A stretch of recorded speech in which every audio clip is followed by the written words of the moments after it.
आज बनवूया चवळीची भाजी। गरम तव्यातच टाकली मी, आता थोडीशी शिजवायची हिला। त्यासाठी घेतले लसूण मीठ मिरची। लसूण मी चेचून घेतलाय। भाजी पाण्यातून पिळून घेतली।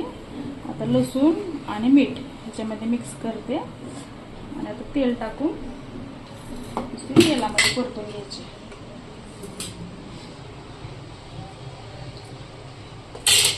तेल टाकलं, आता मिरची टाकू हिरवी।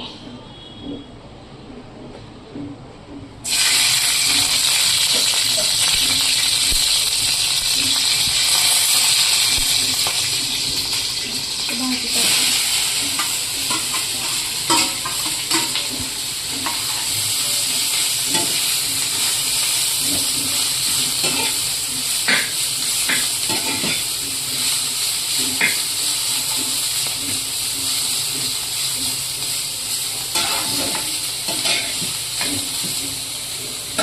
ही झाली आपली चवळीची भाजी तयार। व्हिडिओ आवडल्यास लाईक सबस्क्राईब करा। धन्यवाद।